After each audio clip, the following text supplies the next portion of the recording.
વહાલા મિત્રો, જેમ પશુ પોતાના માલિકને ઓળખીને તેની આજ્ઞાઓનું પાલન કરે છે, તેમ શું આપણે આપણા માલિક ઈશ્વરની ઓળખ મેળવીને તેમની આજ્ઞાઓનું પાલન કરીએ છીએ?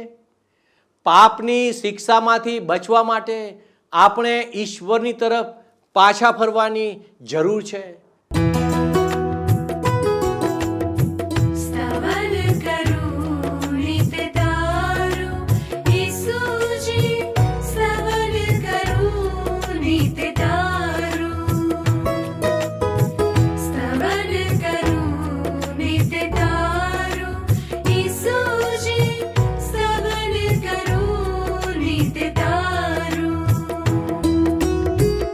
आज सवारे साद सुनी तो महिमा करूं प्रभु तारो, महिमा करूं प्रभु तारो, स्तवन करूं नित तारो.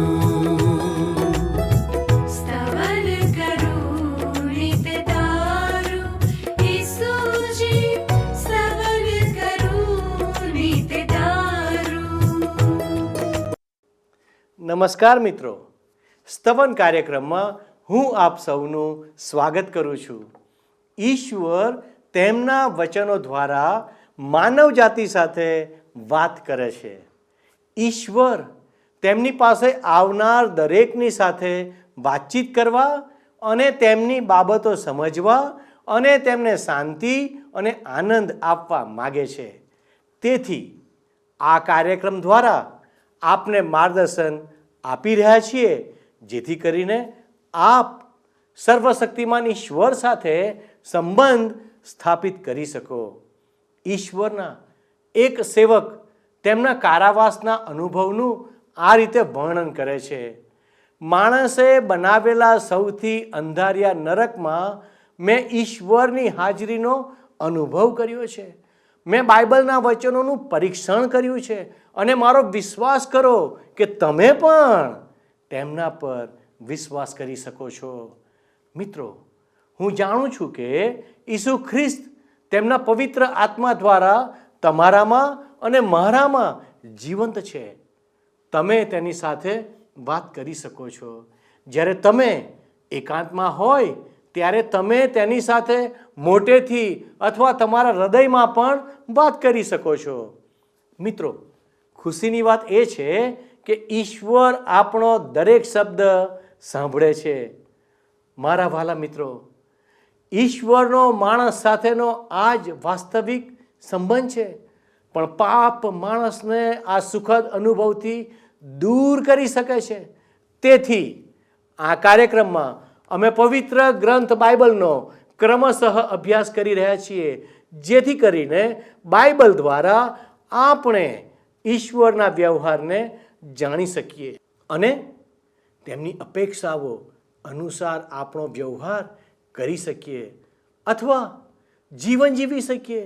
તો વહાલા દર્શક મિત્રો, ચાલો આજના અભ્યાસમાં આગળ વધીએ. શમૂએલનું પહેલું પુસ્તક. આજે આપણે એના 5મા અને 6ઠા એમ 2 અધ્યાયનો અભ્યાસ કરવાના છીએ. તમે જુઓ મિત્ર, તો શમૂએલના પહેલા પુસ્તકના 5મા અને 6ઠા અધ્યાયમાં ઈશ્વરના કરાર કોષને કારણે ફલિસ્તી લોકો ઉપર ઈશ્વરનો ન્યાય ચુકાદો આવી પડે છે. તમે એ નોંધ્યું જ હશે જો આ બંને અધ્યાય તમે વાંચ્યા હશે તો. 5મો અને 6ઠ્ઠો અધ્યાય ફલિસ્તી લોકોએ ઈશ્વરનો કરાર કોષ આંચકી લીધો હતો, તેથી તેમને જે અનુભવ થયો એનું વર્ણન કરે છે. ફલિસ્તી લોકોને સમજાઈ ગયું કે કરાર કોષમાં તો કોઈ લાયકાત નહોતી. એ કોઈ સારા નસીબ માટે શુકનરૂપ નહોતો. કરાર કોષને કારણે તો ફલિસ્તી લોકો ઉપર ઈશ્વરનો હાથ ભારે થયો હતો. લોકોમાં ભારે મહામારી આવી અને ઘણા બધા લોકો મૃત્યુ પામ્યા. જ્યાં જ્યાં કરાર કોષને લઈ જવામાં આવ્યો ત્યાં ત્યાં મૃત્યુનો વિનાશ વેરાયો. મૃત્યુનો વિનાશ. ફલિસ્તી લોકોને પોતાના જીવન માટે ભારે ગભરાટ થવા લાગ્યો અને એટલે એમણે ઈશ્વરનો કરાર કોષ એક ગાડામાં મૂકીને ઇઝરાયેલી લોકોને પરત કર્યો. દાગોન. આ ફલિસ્તી લોકો માનતા હતા કે દાગોન વરસાદ મોકલતો હતો અને પુષ્કળ ફસલ ઉપજાવતો હતો, પરંતુ અન્ય દેશ જાતિઓની જેમ ફલિસ્તી લોકો અનેક ભક્તિ કરતા હતા. એ લોકો માનતા હતા કે એમના પક્ષમાં જેટલા વધારે હોય એટલા વધારે એ લોકો સલામત હતા. આ જ કારણસર એમને કરારકોષ જોઈતો હતો. એ લોકો એવું માનતા હતા કે કરારકોષ જો ઇઝરાયેલી લોકોની મદદ કરતો હોય તો અમારી પણ મદદ કરશે. પરંતુ જ્યારે લોકો બીમાર પડવા લાગ્યા અને મરવા લાગ્યા ત્યારે ફલિસ્તી લોકોને ખ્યાલ આવી ગયો કે કરારકોષ એ કોઈ શુભ શુકન નથી. તમે મિત્ર મારી સાથે સાથે કૃપા કરીને સમુએલના પહેલા પુસ્તકના 5મા અધ્યાયની પ્રથમ 4 કલમો જુઓ. હવે દેવનો કોષ ફલિસ્તીઓના હાથમાં આવ્યો હતો ને તેઓ તેને એબેન એઝરમાંથી આસ્દોદમાં લાવ્યા અને ફલિસ્તીઓએ દેવનો કોષ લઈને દાગોનની પાસે મૂક્યો. બીજે દિવસે આસ્દોદીઓ પરોળીએ ઉઠ્યા ત્યારે જુઓ, દાગોન યહોવાના કોષ આગળ ભૂમિ ઉપર ઊંધો પડેલો હતો અને તેઓએ દાગોનને લઈને તેની જગ્યાએ પાછો બેસાડ્યો. બીજે દિવસે તેઓ પરોળે ઉઠ્યા ત્યારે જુઓ, યહોવાના કોષ આગળ દાગોન ભૂમિ પર ઊંધો પડેલો હતો. વળી દાગોનનું શિર તથા તેના બંને હથેલી ઉમરા ઉપર છૂટા પડેલા હતા, કેવળ દાગોનનું ધડ રહ્યું હતું. ફલિસ્તી લોકોએ જ્યારે કરારકોષ આંચકી લીધો ત્યારે એમને લાગ્યું કે એમના હાથમાં કોઈ બહુ સરસ વસ્તુ આવી ગઈ છે. પરંતુ દાગોનના મંદિરમાં જ્યારે કરારકોષ મૂકવામાં આવ્યો ત્યારે દર વખતે દાગોન નીચે પડી જતી. હવે મિત્ર, હું તમને જે કહું છું એ તમને બાઇબલના ખુલાસાના કોઈ પુસ્તકમાં જોવા મળશે નહીં. ઈશ્વરના કરારકોષની હાજરી માત્રથી દાગોન ધડ સિવાય કશું બચ્યું નહીં. હું માનું છું કે આ ઘટના ઈશ્વરનો દાગોન મૂજી ખ્યાલ પ્રગટ કરે છે. ઈશ્વર ફલિસ્તી લોકો સમક્ષ પ્રગટ કરી રહ્યા હતા કે તેમનો દાગોન ઈશ્વરની હાજરીમાં દુર્બળ હતો. આનાથી ફલિસ્તી લોકો ભારે અકળાઈ ગયા. એમને ખ્યાલ આવી ગયો કે એમની પાસે કરારકોષ હોવાનો કોઈ ફાયદો નથી. હકીકતમાં તો આ કરારકોષ એમના માટે મહાભયાનક ખતરા સમાન હતો. 6ઠ્ઠી ને 7મી કલમમાં લખ્યું છે, પણ યહોવાનો હાથ આસ્દોદીઓ પર ભારે હતો ને તેણે તેઓનો નાશ કર્યો ને તેઓને એટલે આસ્દોદ તથા તેની સરહદમાં રહેનારાઓને ગાંઠિયા રોગથી માર્યા. આસ્દોદના માણસોએ જોયું કે આમ થયું છે ત્યારે તેઓએ કહ્યું કે ઇઝરાયેલના દેવનો કોષ આપણી સાથે રખાય નહીં, કેમ કે તેનો હાથ આપણા પર ને આપણા દાગોન ઉપર સખત છે. ફલિસ્તી લોકોએ વિચાર્યું કે આ વ્રજપાત આકસ્મિક હશે અને એટલે એમણે કરારકોષને ફલિસ્તીઓના બીજા શહેરમાં મોકલી આપ્યો. જો કે ફલિસ્તી લોકોએ તેમના દાગોન ઉપર ઇઝરાયેલના દેવનો વિજય જોયો તો પણ મિત્ર, તો પણ જ્યાં સુધી તેમને આ પ્લેગનો રોગ થયો નહીં ત્યાં સુધી તેમણે તે બાબતને ગંભીરતાથી લીધી નહીં. અને આ જ પ્રમાણે મિત્ર, આજે ઘણા બધા લોકો એવા હોય છે જે બાઇબલમાંના સત્ય તરફ આંખ મીચામણા કરતા રહેશે જ્યાં સુધી તેમને દુઃખનો અને પીડાનો અનુભવ થાય નહીં ને ત્યાં સુધી. શું તમે મિત્ર સત્યને ખાતર ઈશ્વરની વાણી સાંભળવા માંગો છો, કે પછી જ્યારે તમને દુઃખ અને પીડા થાય છે ત્યારે જ તમે ઈશ્વર તરફ ફરો છો? સાંભળો ધ્યાનથી મારો પ્રશ્ન. શું તમે સત્યને ખાતર ઈશ્વરની વાણી સાંભળવા માંગો છો, કે પછી જ્યારે તમને દુઃખ અને પીડા થાય છે ત્યારે જ તમે ઈશ્વરગમ ફરો છો? વિચાર કરજો મારા પ્રશ્ન ઉપર. 8 થી 10 કલમોમાં આગળ લખ્યું છે. શમુએલનું પહેલું પુસ્તક 5મો અધ્યાય 8 થી 10 કલમો જુઓ. માટે તેઓએ માણસ મોકલીને ફલિસ્તીઓના સર્વ સરદારોને પોતાની પાસે એકઠા કરીને કહ્યું, ઇઝરાયેલના દેવના કોષનું આપણે કેમ કરવું? ત્યારે તેઓએ ઉત્તર આપ્યો કે ઇઝરાયેલના દેવનો કોષ અહીંથી ગાથમાં લઈ જાઓ. એટલે તેઓ ઇઝરાયેલના દેવનો કોષ ત્યાં લઈ ગયા. તેઓ તેને ત્યાં લઈ ગયા પછી એમ થયું કે યહોવાના હાથે તે નગરની વિરુદ્ધ થઈને તેમાં મોટો સંહાર કર્યો અને તેણે તે નગરના નાના મોટા તમામ માણસો પર કેર વર્તાવ્યો અને તેઓના અંગ પર ગાંઠો ફૂટી નીકળી. તેથી તેઓએ દેવના કોષને એક્રોનમાં મોકલ્યો. દેવનો કોષ એક્રોનમાં આવ્યો ત્યારે એમ થયું કે એક્રોનીઓએ બૂમ પાડી કે તેઓ અમારો તથા અમારા લોકનો સંહાર કરવાને ઇઝરાયેલના દેવનો કોષ અમારી પાસે લાવ્યા છે. આપણે વાંચ્યું એ પ્રમાણે દરેક શહેરના લોકો ઈશ્વરના કરાર કોષથી દૂર ભાગવા લાગ્યા અને આખરે ફલિસ્તી લોકોના જે સરદારો હતા, ફલિસ્તી લોકોના, એ બધા સરદારોએ એકઠા મળીને નક્કી કર્યું કે કરાર કોષને ઇઝરાયેલી લોકો પાસે પાછો મોકલી આપો. ઈશ્વરે ફલિસ્તી લોકોનો ન્યાય ચુકાદો કર્યો હતો. ફલિસ્તી લોકોના મનમાં એક જ પ્રશ્ન હતો કે આ કરાર કોષનું શું કરવું? ફલિસ્તી લોકો ઉપર 5 સરદારો રાજ કરતા હતા અને પ્રત્યેક સરદાર જુદા જુદા શહેરમાં રહેતો હતો. ગાત, એક્રોન, આસદોદ, આશ્કલોન અને ગાઝા. કરાર કોષને આમાંના 3 મુખ્ય શહેરોમાં લઈ જવામાં આવ્યો અને દરેક વખતે કરાર કોષના આગમન સાથે શહેરના લોકો માટે મુશ્કેલીઓ અને અંધાધૂંધી સર્જાઈ. હવે મિત્ર, આપણે શમુએલના પ્રથમ પુસ્તકના 6 અધ્યાયમાં પ્રવેશ કરીએ. તમે 6 અધ્યાયની પહેલી કલમ જોશો તો ત્યાં લખ્યું છે, યહોવાનો કોષ ફલિસ્તીઓના દેશમાં 7 મહિના રહ્યો. ફલિસ્તી લોકોના કબજામાં કરાર કોષ હતો ત્યાં સુધી જાણે કે એમના હાથમાં સળગતો કોયલો હતો. પ્રત્યેક શહેરના લોકો કરાર કોષથી દૂર ભાગવા માંગતા હતા. 2 થી 4 કલમમાં લખ્યું છે, અને ફલિસ્તીઓએ યાજકોને તથા શકુન જોનારાઓને બોલાવીને પૂછ્યું કે અમે યહોવાના કોષનું શું કરીએ અને તેને તેની જગ્યાએ કેવી રીતે મોકલીએ એ અમને કહે. તેઓએ કહ્યું, જો તમે ઇઝરાયેલના દેવનો કોષ પાછો મોકલો તો તે ખાલી મોકલશો નહીં, પણ તેની સાથે ગમે તેમ કરીને કંઈ દોષાર્થાર પણ મોકલજો. ત્યારે તમે સાજા થશો ને તમારા પરથી તેના હાથનું નિવારણ કેમ થતું નથી તેનું કારણ તમને સમજાશે.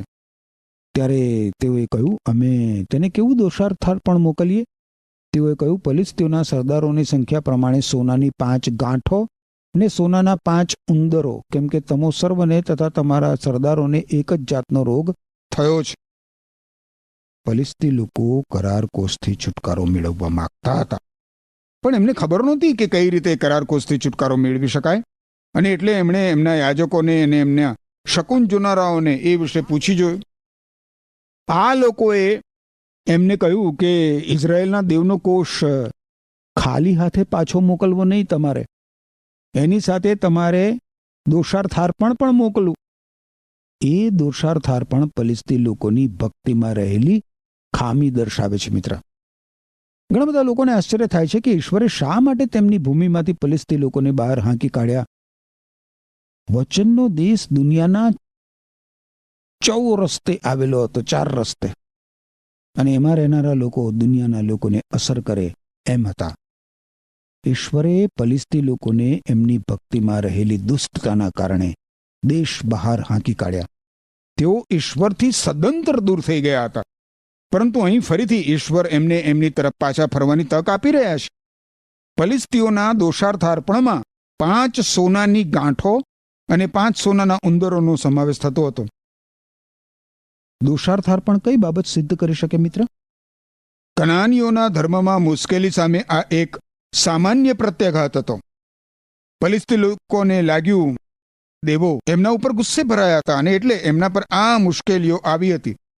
કરાર કોષ આંચકી લેવામાં એમણે જે ગુનો કર્યો હતો એમને એનો ખ્યાલ આવી ગયો હોવાથી એ લોકો ઇઝરાયેલના દેવને ખુશ કરવા માટે બની શકે એવા બધા જ પ્રયત્નો કરવા લાગ્યા. તમે જુઓ, એમના દોષાર્થાર્પણમાં સોનાની ગાંઠો અને સોનાના ઉંદરોનો સમાવેશ થતો હતો, નહીં કે ઈશ્વરે એમના નિયમમાં બતાવેલ દોષાર્થાર્પણ.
લેવીયના પુસ્તકના 7મા અધ્યાયમાં તમે જુઓ 1 થી 10 કલમોમાં તો દોષાર્થાર્પણનો નિયમ આપવામાં આવ્યો છે.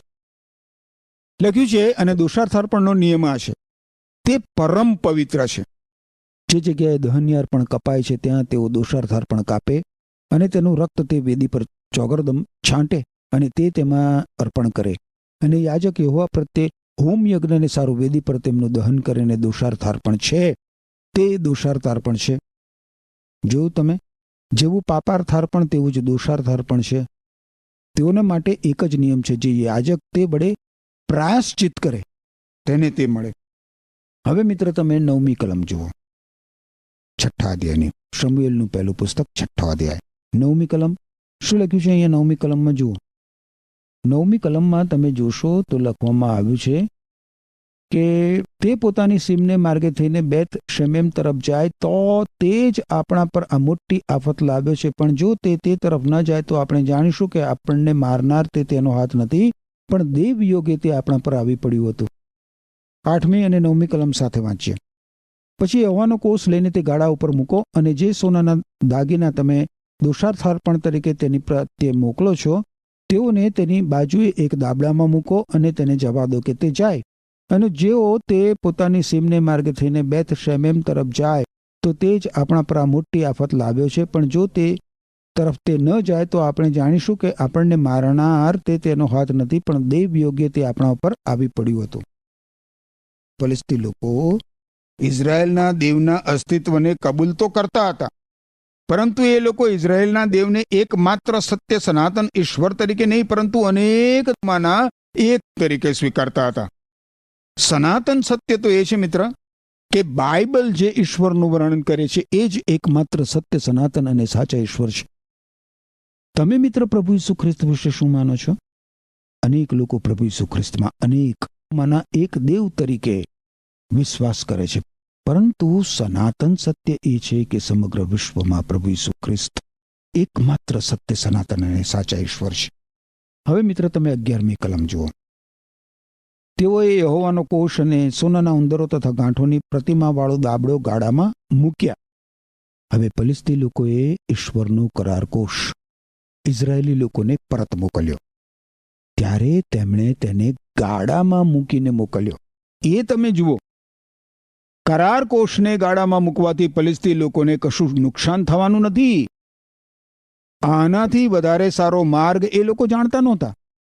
ઈશ્વર એમના આ કૃત્યને માટે તેમને જવાબદાર ઠરાવવાના નથી, પરંતુ ઇઝરાયેલી લોકોને તો કરારકોષની પૂરેપૂરી માહિતી હતી, અને ઇઝરાયેલી લોકો જે રીતે કરારકોષ સાથે વ્યવહાર કરશે એ માટે ઈશ્વર એમનો ન્યાય કરશે જ.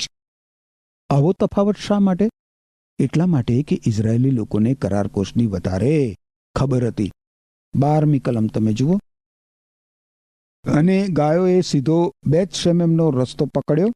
રાજમાર્ગે ચાલતી ચાલતી તેઓ બરાડતી હતી, ને જમણી કે ડાબી ગમ વળી જ નહીં. અને ફલિસ્તીઓના સરદારો તેઓની પાછળ પાછળ બેથ શેમેમની સીમ સુધી ગયા. ગાડા સાથે બંધાયેલી ગાયો તેમના વાછરડાને છોડીને એમની કુદરતી બુદ્ધિની વિરુદ્ધ આગળ વધી રહી હતી. આ ઘટનાથી ફલિસ્તી લોકોને ખાતરીદાયક પુરાવો મળી ગયો કે એમની મુશ્કેલીઓ સત્ય સનાતન ઈશ્વરને કારણે આવી હતી. 13 થી 15 કલમો, 13મી, 14મી, 15મી. એ વખતે બેથ શેમેમના માણસો નીચાણમાં ઘઉં કાપતા હતા. તેઓએ આંખો ઊંચી કરીને કોષ દીઠો, ને તે જોઈને તેઓ આનંદ પામ્યા. તે ગાડું યહોશવા બેથ શેમેશીના ખેતરમાં આવ્યું ને ત્યાં થોભ્યું. તે ઠેકાણે એક મોટો પથ્થર હતો, ને તેઓએ ગાડામાં લાકડા ચીરીને યહોવાની આગળ દહનયાર્પણ કર્યું. પછી લેવીઓએ યહોવાનો કોષ તથા તેની સાથેના સોનાના દાગીનાવાળો દાબડો ઉતારીને તે મોટા પથ્થર પર મૂક્યા, અને બેથ શેમેશના માણસોએ તે જ દિવસે યહોવાને દહનયાર્પણો તથા યજ્ઞો કર્યા. ઇઝરાયેલી લોકો ફલિસ્તી લોકો પાસેથી પોતાને માટે કશુંક સ્વીકારવાના નથી. એ તમે જુઓ. 16મી કલમ શું કહે છે? અને ફલિસ્તીઓના 5 સરદારો એ જોયા પછી તે જ દિવસે એક્રોન પાછા ગયા. ફલિસ્તી લોકોએ જોયું કે ઈશ્વરનો કરારકોષ પાછો સ્વીકારવામાં આવ્યો છે, અને એટલે કરારકોષથી છુટકારો પામવાને કારણે એ લોકો ખુશ થઈ ગયા. હવે મિત્ર આપણે જોઈશું તો ઇઝરાયેલી લોકો પાસે કરારકોષ પાછો આવ્યો છે, ત્યારે ઇઝરાયેલી લોકોને તરત જ કરારકોષ સાથે મુશ્કેલી ઊભી થાય છે. તમે જુઓ 19મી કલમ શું કહે છે? અને બેથ શેમેશના માણસોએ યહોવાના કોષમાં જોયું, તેથી તેણે તે લોકોમાંના 50,000 ને 70 ને માર્યા. આથી લોકોએ વિલાપ કર્યો, કેમ કે યહોવાએ તેમને મારીને મોટો ઘાણ વાળ્યો હતો. બેથ શેમેશના લોકોએ ઈશ્વરે જેની સખત મનાઈ ફરમાવી હતી એ જ કૃત્ય કર્યું. ગણનાના પુસ્તકના 4થા અધ્યાયની 20મી કલમમાં ઈશ્વરે બહુ સ્પષ્ટ આજ્ઞા આપી હતી કે લોકો પવિત્ર વસ્તુઓને જોવા માટે એક પળ પણ પરમ પવિત્ર સ્થાનમાં અંદર ન જાય, રખે ને તેવો માર્યા જાય. આ નિયમ આપ્યો હોવા છતાં પણ બેથ શેમેશના લોકોએ ઈશ્વરે આ બાબતની મનાઈ ફરમાવી હતી, એમ છતાં તમે જુઓ એ જ કૃત્ય કર્યું. ઈશ્વરનો કરાર કોષ મુલાકાત મંડપના પરમ પવિત્ર સ્થાનમાં રાખવાનો હતો અને માત્ર પ્રમુખ યાજકે જ કરાર કોષ જોવાનો હતો. આ પ્રમુખ યાજક પણ વર્ષમાં માત્ર એક જ વખત કરાર કોષની હાજરીમાં પ્રવેશી શકતો. અરણ્યમાં જ્યારે કરાર કોષને ઊંચકીને યાજકો આગળ વધતા હતા, ત્યારે કરાર કોષને કાળજીપૂર્વક અને પવિત્રતાની દ્રષ્ટિથી સંપૂર્ણ રીતે ઢાંકી દેવામાં આવતો હતો.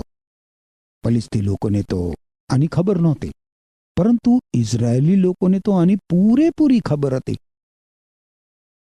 હવે ઈશ્વર ક્રૂર હતા, ઘાતકી હતા, એ કારણે એમણે બેથ શેમેશના લોકોને માર્યા એવું નહોતું, પરંતુ ઈશ્વર જો એ લોકોના આ ખતરનાક પાપ તરફ આંખ આડા કાન કરે તો પછી પરિણામે સમગ્ર ઇઝરાયેલી પ્રજા ઈશ્વરની અવગણના કરવા લાગે.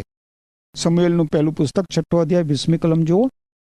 અહીં લખવામાં આવ્યું છે 20મી કલમમાં, ત્યારે બેથ શેમેશના માણસોએ કહ્યું કે યહોવા એટલે આ પવિત્ર દેવ આગળ કોણ ઊભું રહી શકે, અને અમારી પાસેથી બીજા કોને ત્યાં તે જાય.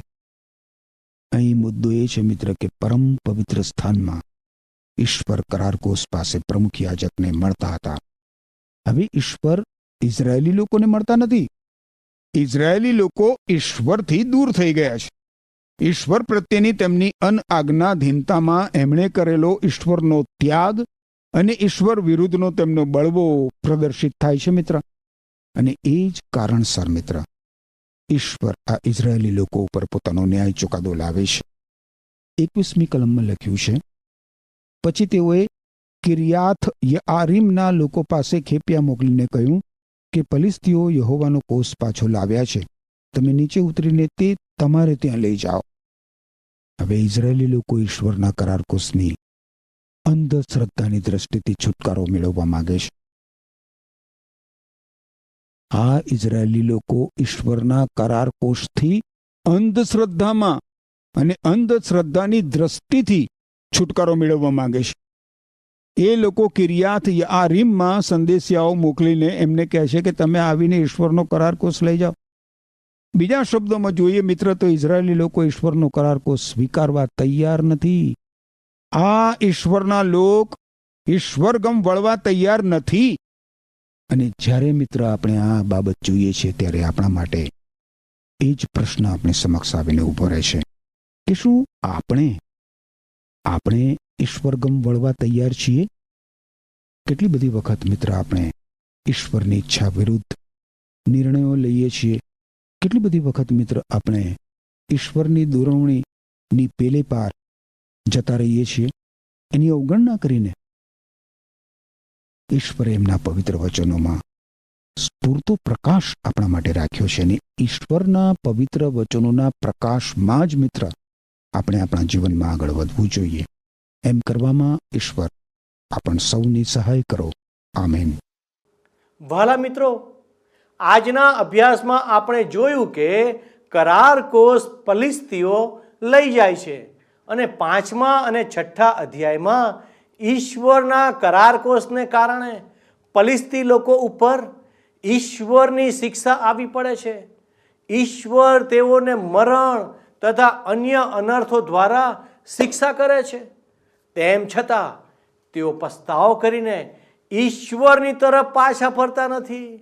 અહીં આપણે એ બાબત શીખી શક્યા કે આપણા પર ઈશ્વરની શિક્ષા આવી પડે તે પહેલા આપણે ઈસુ ખ્રિસ્ત તરફ પાછા ફરીશું તો ચોક્કસ આપણે ઈશ્વરની શિક્ષામાંથી બચાવ પામીશું.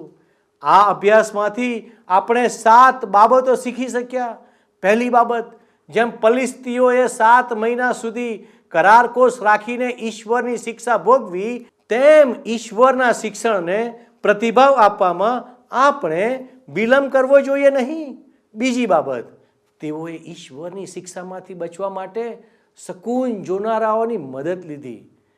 દુષ્ટ આત્માઓની મદદ કે સલાહ લેવી જોઈએ નહીં. અને જ્યારે દુશ્મનો વિજયી થતા જણાય તો પણ ઈશ્વરનો સાથ છોડી દેવો જોઈએ નહીં. પવિત્ર આત્મા તથા બાઇબલ દ્વારા ઈશ્વરની ઈચ્છા શોધવી જોઈએ. ત્રીજી બાબત, ઢોંગી પસ્તાવો કરવો જોઈએ નહીં, પણ સાચો પસ્તાવો કરીને ઈશ્વરની પાસે જવું જોઈએ. ચોથી બાબત, ઈશ્વરની પરીક્ષા કરવી જોઈએ નહીં અને પોતાની શક્તિઓ કે આવડત પર આધાર રાખવો જોઈએ નહીં.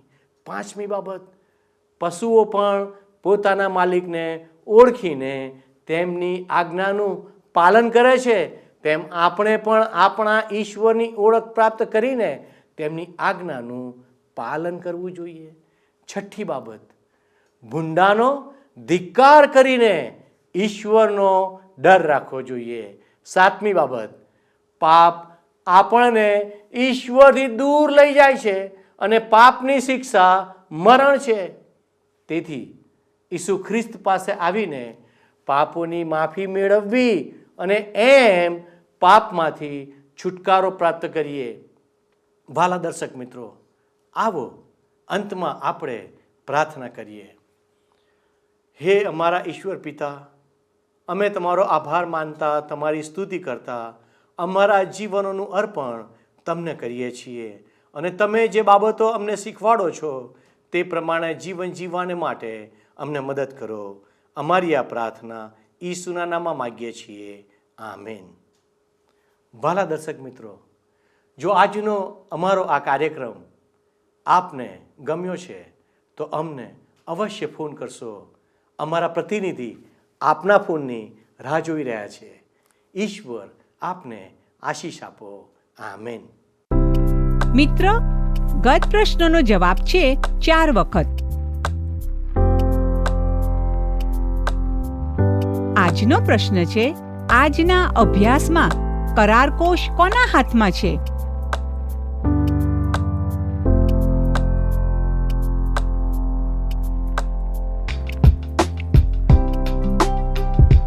જવાબ આપે સ્ક્રીન પર દર્શાવેલ વોટ્સએપ નંબર પર આપવાનો રહેશે. કાર્યક્રમ દરમિયાન પૂછેલા પ્રશ્નનો સાચો જવાબ આપનાર વિજેતાઓના નામ દર મહિનાના પ્રથમ સોમવારે જાહેર કરવામાં આવશે.